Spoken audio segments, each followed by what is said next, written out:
God told him to go to one of the most evil cities on earth. A city filled with violence, corruption, and people who rejected him. But Jonah didn't go.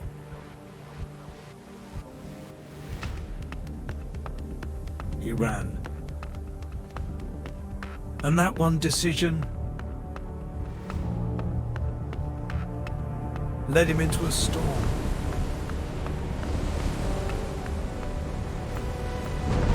Into the ocean.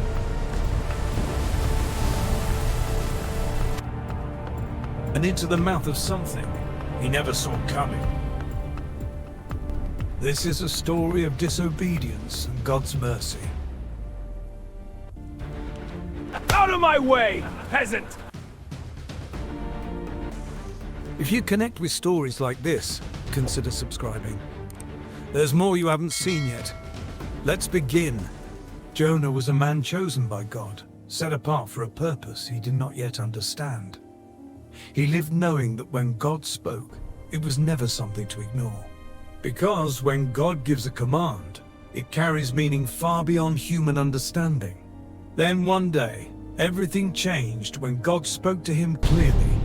Go to the great city of Nineveh and warn them, because their wickedness has come before me. This was not just another task. It was a mission that carried weight and serious consequences.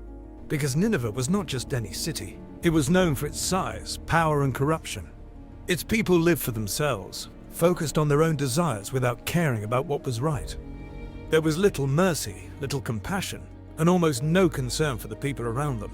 Over time, their actions became more reckless, and their behavior showed no sign of change. In Nineveh, power mattered more than what was right, and the strong controlled everything.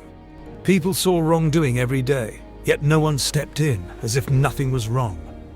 Everyone chased their own gain, thinking only about themselves and ignoring those around them.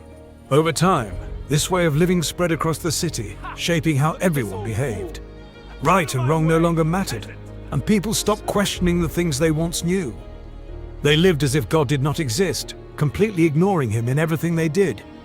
No one stopped, no one turned back, and no one seemed willing to change anymore. But what they thought was hidden had already been seen by God, and nothing had gone unnoticed. And because of that, judgment was no longer far away, it was getting closer. Jonah understood the weight of what he had been asked to do. Going to Nineveh meant facing danger and people who might reject him.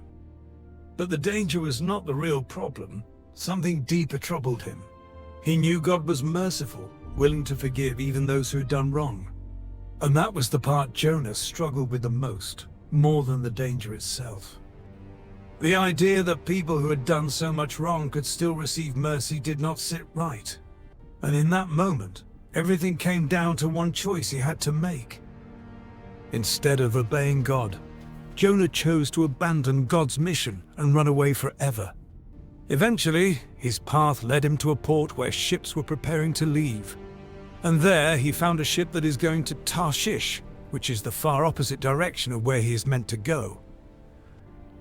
Without hesitation, Jonah stepped onto the ship, leaving his mission behind. And just like that, Jonah set himself on a path that would change everything. At first, everything seemed calm as the ship moved steadily across the open sea.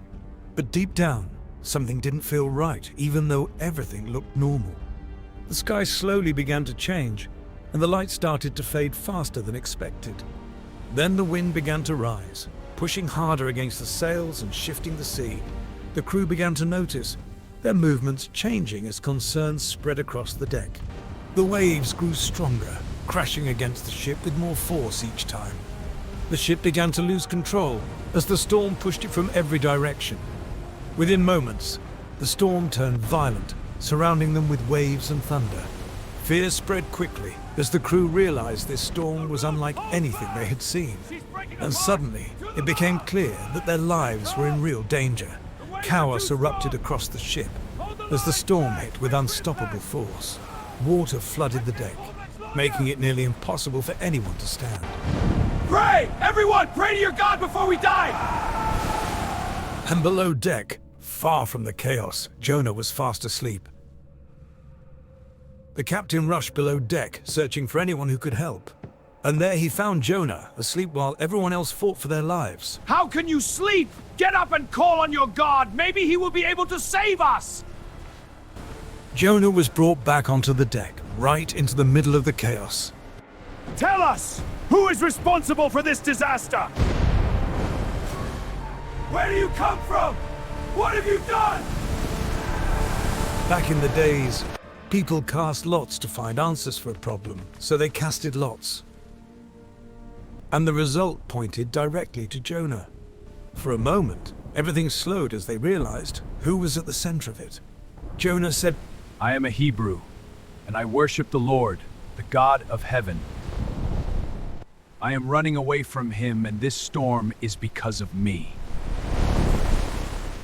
Fear hit them even harder as they realized what he had done. What should we do to you to make the sea calm down? Throw me into the sea, and it will become calm again. But they refused at first, trying everything they could to avoid it. Finally, with no other choice, they prepared to do what he had said. And then they threw Jonah into the sea. The moment Jonah disappeared beneath the waves, the storm stopped instantly. Beneath the surface, Jonah sank deeper into the silence of the ocean. And in that moment, he realized there was nothing he could do. The deeper he sank, the darker everything around him became. Then suddenly, something massive began moving toward him from the darkness. He could feel it getting closer, even before he fully turned to see it. And then, out of the darkness, the creature finally revealed itself. Before he could escape, Jonah was swallowed, and everything went completely dark. But this was not the end, because God had sent the fish to save him. Everything was silent, and Jonah was completely alone. For 3 days and 3 nights he remained there, with no food and no escape. Weak and exhausted, Jonah finally came face to face with the reality of his choices. In the darkness, he began to understand what had brought him here. He had run from God, thinking he could escape what he was called to do. Now there was nowhere left to run, and nothing left to hold on to. He started praying to God. In my distress, I called to you, Lord, and you answered me from the depths of the sea. In that moment, everything began to change inside him. What I have vowed, I will make good. Salvation comes from the Lord. As Jonah prayed from the darkness, God heard him, even in the depths of the sea. At that moment, the fish began to move, responding to the command of God above. It carried Jonah upward through the sea, back toward the light he thought he lost. Then suddenly, the fish released him, and Jonah found himself back on dry land again. He lay there, breathing heavily, knowing he had been given another chance to do right. And once again, God spoke to Jonah, telling him to go to the city of Nineveh. This time, Jonah did not run away, but walked forward with purpose and obedience. When Jonah got there, he started saying this to them. 40 days, and Nineveh will be overthrown. Jonah kept repeating the warning, moving through every corner of the city so that everyone would hear it. At first, many did not understand the message, and some even questioned what they had just heard. But as the message spread from one person to another, something began to stir across the city. Fear and realization began to settle in as they understood the warning was serious and urgent. And slowly, the people began to humble themselves. The message reached the king, and as he heard it, he began to take it seriously. He stood from his throne, removing his robe, choosing humility instead of power. He commanded the entire city to turn from their evil ways and seek mercy from God. From the richest to the poorest, the people humbled themselves and turned away from their evil ways. And when God saw their hearts had changed, he chose mercy instead of destruction. But Jonah was not happy because he did not want God to forgive them. So God made a plant to grow, giving Jonah shade and a moment of comfort. But the very next day, the plant dried up, leaving him under the burning sun again. Jonah became angry again, showing how much he cared about the plant he lost. God spoke to Jonah, questioning the anger that was building inside him. I have every right to be angry. He cared deeply about the plant, even though he did nothing to make it grow. But beyond Jonah, there was an entire city filled with people who had the chance to change. And God showed him that if he cared for a plant, how much more does he care for people? And in that moment, Jonah had no response. Because this story was never just about Jonah. It's about how easily we judge others while forgetting the mercy we've received. Because in the end, God's mercy is not something we control. It's something we all depend on.